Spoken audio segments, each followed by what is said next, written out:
I still remember the day I moved into what I thought was my dream neighborhood. Picture this: tree-lined streets, well-manicured lawns, and the kind of peaceful silence that makes you believe you finally found a place to call home. It was the kind of suburban paradise that made you feel like you just walked into a real estate commercial. Neighbors smiled and waved, the air smelled of freshly cut grass, and everything seemed perfect. Too perfect. At first I thought I had lucked out. My house was exactly what I wanted. Cozy, with a big backyard, and just the right amount of space to enjoy some peace and quiet. It wasn't long before I started meeting my neighbors, and for the most part, they were friendly enough. There was Mrs. Thompson, the sweet old lady who baked the best cookies, and the Johnsons, a young couple who always seemed to be jogging. But then there was Karen. Karen lived 2 doors down, and she had a way of making her presence known. She was the self-appointed queen of the block, always marching around with a clipboard and an air of authority, as if she had personally designed the entire neighborhood. The first time I met her, she strutted over to my driveway with a tight-lipped smile and an unmistakable air of condescension. "Welcome to the neighborhood," she chirped, eyes scanning my house like she was inspecting a rental car for scratches. "I hope you'll keep everything up to our standards. We run a tight ship here." At the time, I laughed it off. I figured she was just one of those overly involved neighbors who took community spirit a little too seriously. But little did I know, Karen wasn't just a nosy neighbor. She was the self-proclaimed president of a completely fake HOA, and she was about to make my life a living nightmare. The first few weeks were uneventful. I settled in, got to know a few more neighbors, and started feeling at home. But then, the notices started appearing. Small, passive-aggressive letters slipped under my door or taped to my mailbox, all stamped with an official-looking logo that read, Meadowbrook Estates HOA, Community Standards Enforcement. The first one was almost laughable. "Dear homeowner, it has come to our attention that your trash cans were left out past the approved retrieval time. This is a violation of community policy. Please ensure compliance to maintain the integrity of our neighborhood. Failure to do so may result in penalties." Penalties for leaving my trash can out a little too long? That's when I started asking questions, and the answers I got made my stomach turn, because as it turned out, there was no Meadowbrook Estates HOA. It didn't exist. No records, no legal backing, nothing. It was completely made up. But Karen and her little group had convinced half the neighborhood that they were running an official association. And worse, they were enforcing bogus rules, issuing fake fines, and bullying people into compliance. At first, I thought, there's no way. They can actually get away with this. But I was about to learn just how deep this scam ran and how far Karen was willing to go to maintain her illusion of power. And that's when things started getting personal. Hey, real quick, if you're enjoying the video so far, make sure to hit that like button, share it with friends, and subscribe for more awesome content. And while you're at it, drop a comment and let me know where you're watching from. All right, let's keep going. At first I thought the trash can notice was just a fluke, a one-time thing. Maybe Karen had a little too much free time on her hands. But then, the notices kept coming, and with each new violation, it became clearer that this wasn't just a nosy neighbor being overzealous. This was an organized operation. The next one arrived just a week later. "Dear homeowner, it has been noted that your lawn height exceeds the approved HOA limit of 2.5 inches. Kindly address this matter within 48 hours to avoid penalties." 2.5 inches? Was she out there measuring my grass with a ruler? I chuckled, assuming it was another empty threat. But the next morning, I woke up to find a bright yellow warning sign staked into my front yard. It was big, obnoxious, and impossible to miss. Violation. Lawn maintenance required. Final warning. That's when it hit me. Karen and her little group weren't just handing out empty threats. They were trying to publicly shame people into following their made-up rules. Curious, I started talking to my neighbors. Most of them had gotten similar notices. Fines for parking in their own driveways, complaints about garden decorations being too colorful, and even citations for using the wrong kind of mailbox. The wrong kind of mailbox. But here's where it got really weird. Some people actually paid the fines. It's just easier than arguing with them. One neighbor, Mr. Patel, told me, shaking his head, "They'll harass you until you give in." Harass. Over fake HOA rules? That's when I realized this was bigger than I thought. It wasn't just about power. It was about control. Karen and her group weren't running an HOA. They were running a racket. The moment I decided to push back, things escalated. One evening I was taking out the trash when I saw Karen and two of her board members standing at the end of my driveway, whispering among themselves. The moment I made eye contact, they stopped talking. Karen flashed me a tight, insincere smile. "Evening?" she said, her voice dripping with that fake politeness she always used before dropping another ridiculous rule on me. "I hope you received your notice about your unapproved driveway decor." I frowned. "Driveway decor? Excuse me?" She gestured toward the small basketball hoop mounted above my garage. "I'm afraid that's not compliant with HOA standards." I laughed. Out loud. "Karen, we don't even have an HOA." Her smile didn't waver. If anything, it grew tighter. "Oh, we do. And as a homeowner here, you're expected to abide by community regulations." I shook my head. "Yeah? Show me the paperwork." Her expression flickered, just for a second, a crack in her carefully crafted authority. Then, without missing a beat, she turned to one of her lackeys. "Deborah, make a note. Non-compliant homeowner. We may need to escalate." Escalate? The moment she walked away, I realized something. Karen wasn't going to stop. She thrived on intimidation. And the second you questioned her authority, she doubled down. And sure enough, the next morning, I woke up to find a brand new notice on my door. Final warning, failure to comply will result in legal action. Legal action? Over a basketball hoop? That's when I knew I wasn't just dealing with a nosy neighbor. I was dealing with a dictator in a pantsuit. And if she thought I was going to roll over and let her run this scam unchecked, she had another thing coming. Because I was about to fight back. And I wasn't alone. At first, I thought Karen was just a harmless busybody. Annoying, sure, but ultimately powerless. But as the days passed, I realized I had underestimated her completely. This wasn't just some petty neighborhood power trip. This was a full-blown scam, and Karen was running it like a seasoned con artist. It started small, more notices, more bogus warnings, but then the fines started showing up. One morning, I found an envelope taped to my door. It looked official, complete with a printed HOA letterhead and an account number I was apparently supposed to pay into. "Dear homeowner, you have accumulated multiple infractions totaling $375. Failure to pay may result in a lien on your property. Kindly remit payment immediately to avoid further action." A lien? Over what? My slightly too tall grass and a basketball hoop? That's when I knew this wasn't just about control. Karen was actually trying to steal money. I wasn't the only one. I started talking to more neighbors, and their stories all followed. The same pattern. Karen would issue a ridiculous violation, demand a fine, and most people, afraid of the hassle, would just pay up. She had scammed thousands of dollars out of innocent homeowners who assumed she had real authority. But here's the thing. She didn't, and I was about to prove it. The more I pushed back, the more aggressive Karen's little gang became. One night, I was pulling into my driveway when I noticed something strange. 3 of Karen's board members standing at the edge of my property, whispering among themselves. Their eyes darted toward me, then quickly away. I didn't like it. Something felt off. By the time I got inside, there was already another envelope waiting for me, this one hand-delivered. Final notice. Failure to comply with HOA standards has resulted in a $750 penalty. Immediate payment is required. Refusal to pay may lead to property liens or legal consequences. Further non-compliance will be escalated to authorities. Escalated? Authorities? That's when I realized Karen wasn't just bluffing anymore. She was trying to intimidate me into submission. I did what any rational person would do. I called the city, and that's when I got the bombshell. "Sir, we don't have any record of an HOA under that name." No record. No legitimacy. Nothing. Karen's entire operation was completely fake. She had printed her own letterhead, made up a set of rules, and convinced an entire neighborhood that she was in charge. She had no legal backing, no real authority.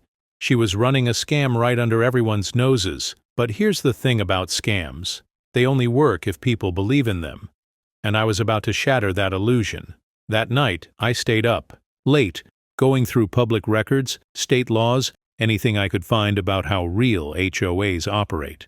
I printed out legal documents proving that Karen's so-called association was not recognized by the city or the state. And then, I did something that changed everything. I made copies. A lot of them. The next morning I walked around the neighborhood, slipping those documents under every door. People needed to know the truth. And Karen? Well, she must have caught wind of what I was doing because that same afternoon, she showed up at my house. This time, she wasn't smiling. "I need to speak with you," she said, her voice tight. I crossed my arms. "Oh? About what? Your fake HOA?" Her nostrils flared. "You're spreading misinformation. This is slander." I laughed. "No, Karen. It's called the truth, and people deserve to hear it." That's when she dropped the act. "You think you're smart, don't you?" she hissed, stepping closer. "You don't know who you're messing with." For the first time I saw something in her eyes that hadn't been there before.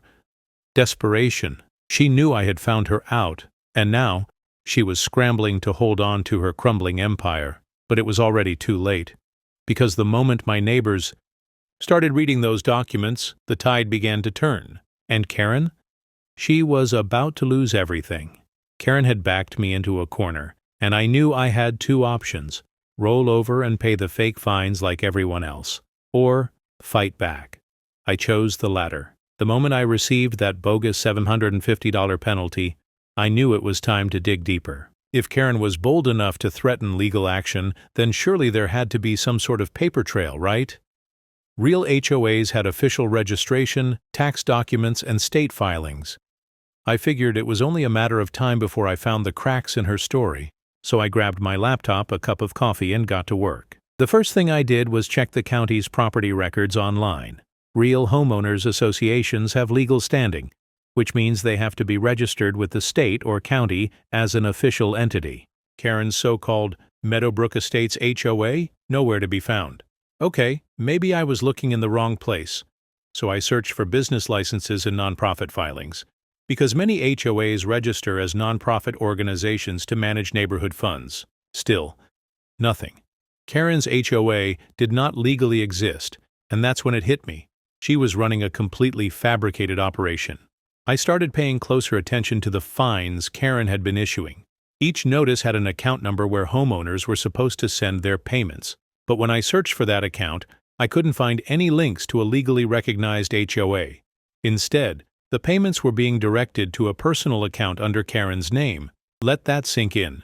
This woman had set up an entire fake homeowners association just so she could pocket the money herself. Now it all made sense.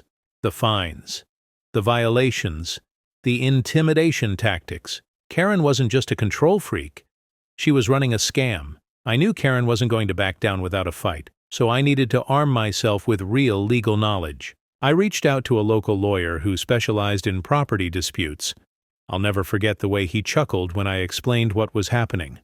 "Let me guess," he said. "No one ever signed an agreement with this HOA when they moved in?" "Nope." "And she's threatening liens and legal action?" "Yep." He sighed. "Classic scam. She has no legal power over you, or anyone else.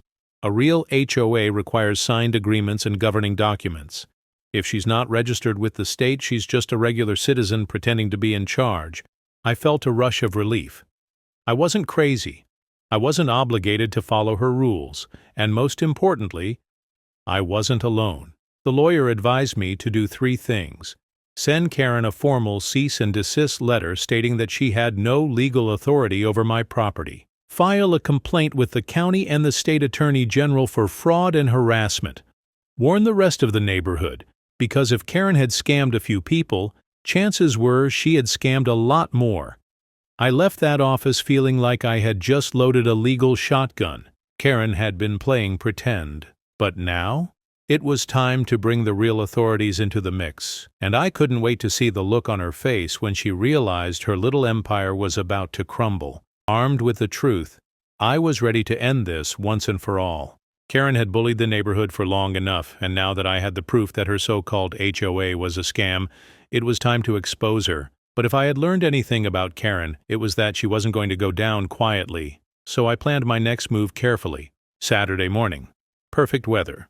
the kind of day when neighbors were out mowing their lawns, walking their dogs, and minding their business. It was also the day of Karen's HOA meeting, which, of course, she had scheduled in her front yard. A few of her board members were already gathered. Deborah, the always scowling second-in-command, and Greg, the silent enforcer who never spoke, but always seemed to be lurking. I had no intention of sitting through her nonsense, but I did have a plan. I walked straight up to the group, legal documents in hand. Karen's face twisted into a smirk when she saw me. "Ah, there he is," she said, loud enough for the others to hear. "I was just about to bring up your multiple violations. I do hope you've reconsidered paying your fines." I let out a laugh, one of those deep, I know something you don't laughs. "Oh. I've reconsidered something, all right," I said, holding up the stack of papers. "Like the fact that your entire HOA is fake." That wiped the smirk right off her face. "Excuse me?" she said, voice tight. I turned to the gathered neighbors, who were already watching with curiosity. "I did some digging," I announced. "Guess what I found? No legal registration, no official bylaws, no state recognition. Karen's so-called HOA, it doesn't exist." A few murmurs rippled through the small crowd. "That's not true," Karen snapped, crossing her arms. "We operate as a private community organization. The rules are in place to scam people," I interrupted. "Because that's what you've been doing, Karen. These fines you've been collecting? They're going straight into your personal account. There is no HOA fund. There's just you pocketing money from innocent homeowners who think you have real authority." More murmurs. Some neighbors exchanged glances. I could see doubt creeping into their expressions. Karen's face flushed red. She turned to her board for backup, but even Deborah and Greg looked uneasy. "This is slander," she hissed. "I have every right to enforce community standards." I grinned and held up the papers. "Really? Because I also spoke to a lawyer, and the city, and the state attorney general's office. Turns out, without proper registration and signed agreements, you have zero legal authority. So unless you want a real legal battle on your hands, I'd suggest you start issuing refunds." A collective gasp came from the crowd. "Refunds?" And that's when the real fireworks started. "Wait, refunds?" A voice spoke up. It was Mr. Patel, one of the homeowners who had told me he paid just to avoid trouble. "Are you saying she took our money illegally?" I nodded. "Exactly, and you're not the only one." Another neighbor, Mrs. Thompson, frowned. "Karen, I've given you over $500 in fines over the past year. Are you telling me that money was never used for community upkeep?" Karen's eyes darted around. She was losing control of the narrative. Now, she stammered. "I have records. I've been keeping track of every payment." "Show us," I said. Silence. Everyone was watching her now, waiting. She was trapped. If she showed the records, it would prove the money went straight to her personal account. If she refused, well, that would say everything, wouldn't it? Greg, her supposed enforcer, took a step back. Deborah cleared her throat and mumbled something about needing to reevaluate operations. "Karen," she looked like a cornered animal. "You'll regret this," she spat, but her voice had lost its power. I shrugged. "I don't think so, but you might." And just like that, her reign was over. By the end of the day, the entire neighborhood knew the truth. People started demanding refunds. Some even talked about taking legal action against Karen. By Monday, complaints had been filed, and within a week, her fake HOA had completely collapsed. Karen tried to play the victim, claiming she had been misunderstood, but no one bought it. The illusion of power only works if people believe in it, and I had shattered that illusion beyond repair. As for me, I finally got to enjoy my home without harassment. And that basketball hoop? Yeah, it's still up. Just when I thought the nightmare was over, I stumbled upon something that made my stomach drop. Karen had been exposed, humiliated, and publicly discredited. The neighborhood had turned against her, demanding refunds and threatening legal action. But something still didn't sit right with me. Why would someone go this far just to scam a few $1,000s from their neighbors? It felt personal, and when I found out the truth, it was even worse than I imagined. It started with an old newspaper article. I had been digging through public records, looking for any prior complaints against Karen, when I came across a lawsuit from another neighborhood. The case: fraudulent HOA practices. The defendant? Karen. That's when the pieces clicked together. Karen had done this exact same thing before. She had moved into a different neighborhood 3 years ago, established a fake HOA, scammed homeowners out of thousands, and when she was finally caught, she skipped town before they could take legal action. She had reinvented herself here, running the exact same scam on a brand new group of unsuspecting people, and I had a feeling she wasn't planning to stick around much longer. I had to know more, so I started asking around, neighbors, local businesses, even the city clerk's office. And that's when I found something chilling. Karen had listed her house for sale. She hadn't told anyone. There wasn't even a for sale sign up yet. But the property had already been quietly listed online. Why? Because she knew she was losing control. She had been planning her escape, just like last time. The only difference? This time, she wasn't getting away with it. The next HOA meeting was supposed to be her damage control session.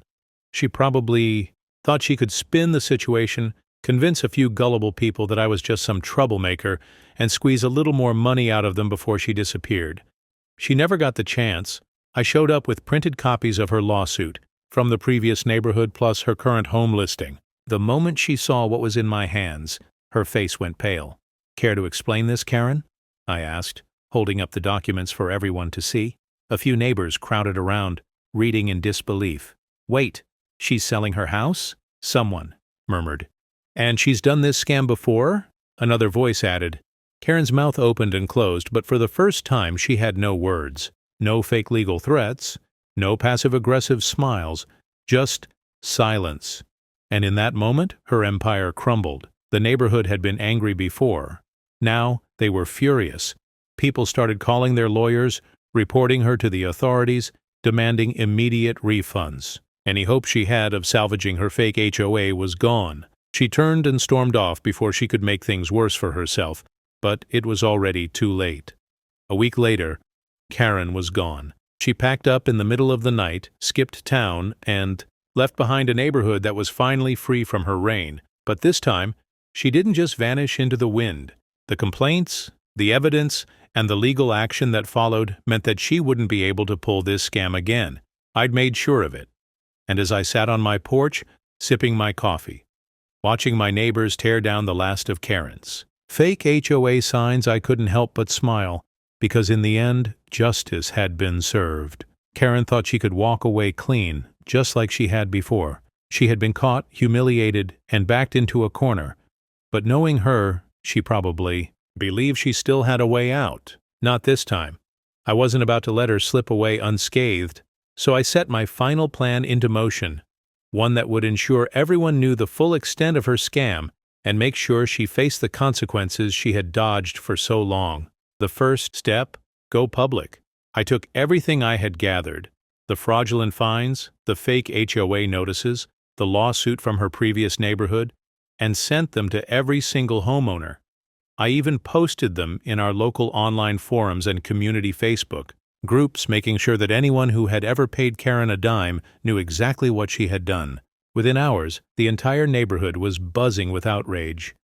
Neighbors who had been too scared to speak up before suddenly found their voices.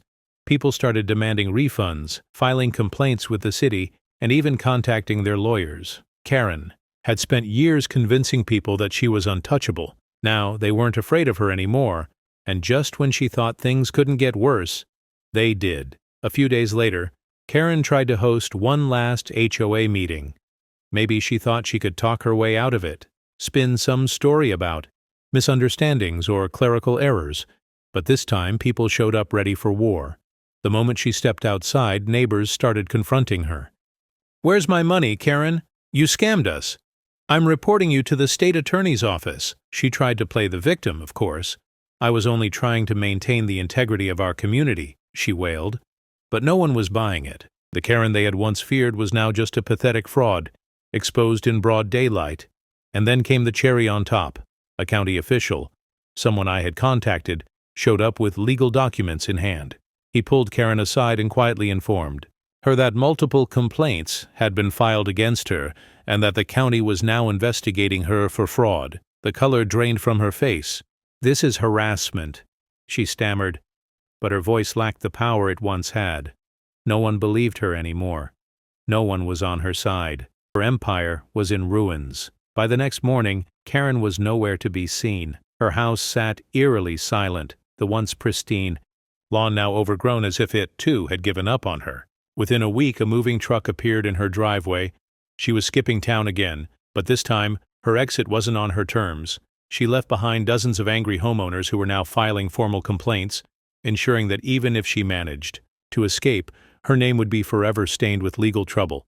As I watched her drive away, a sense of satisfaction settled over me. She had spent years bullying people, controlling them, stealing from them, and now she had nothing. The fake HOA was dead. Karen was gone. And for the first time since I moved in, the neighborhood finally felt like home. And best of all, I never had to hear the words "violation notice" ever again. The morning after Karen left, the neighborhood felt different. Lighter, almost, like a storm had finally passed, and for the first time in a long while the sun could shine again. No more fake violation notices taped to doors. No more whispered threats from Karen's lackeys. No more fear of stepping outside and being ambushed by her clipboard-wielding tyranny. Just peace, the kind I had been searching for when I first moved here. Despite her dramatic exit, Karen wasn't exactly off the hook. The complaints we had filed weren't just empty threats. They had real consequences. Turns out, running a fraudulent HOA scam in multiple neighborhoods? Yeah, that gets the authorities interested. A few months later, I got an email from the state attorney's office. Karen was under investigation for fraud and misrepresentation. Apparently, some of the homeowners she scammed before had come forward once they heard about our case, and now she was facing multiple legal battles. I won't lie. When I read that email, I may have let out the most satisfying laugh of my life. She had spent years bullying people into submission, and now the law was finally catching up to her. With Karen and her fake HOA gone, the neighborhood finally started to heal. People who had once been afraid to speak up became more connected. We started organizing real community events, block parties, garage sales, even a neighborhood BBQ where we collectively celebrated the downfall of Queen Karen. Mr. Patel, the quiet neighbor who once paid just to avoid trouble, he helped draft a petition ensuring that no HOA, real or fake, could ever be imposed on our street again. Mrs. Thompson, the sweet old lady who had lost over $500 to Karen's scam. The neighborhood pitched in to repay every cent, and Greg and Deborah, Karen's former board members, well, let's just say they kept a very low profile after everything went down. It was as if the entire street had woken up from a bad dream. And now, we were finally free. One evening, as I sat on my porch, I looked over at Karen's old house. It had been sold to a new family, one that actually wanted to be part of the community rather than control it. I smiled, sipping my coffee, feeling that rare sense of complete and total victory. And then, I glanced at the basketball hoop, the same one Karen had tried so hard to remove. I stood up, grabbed a ball, and took a shot. Swish. And just like that, I knew I had won. If you enjoyed this video, please hit the like button, share it with friends, and subscribe for more awesome content. Don't forget to tap the bell icon to stay updated, and let me know in the comments, where are you watching from? Your support means the world.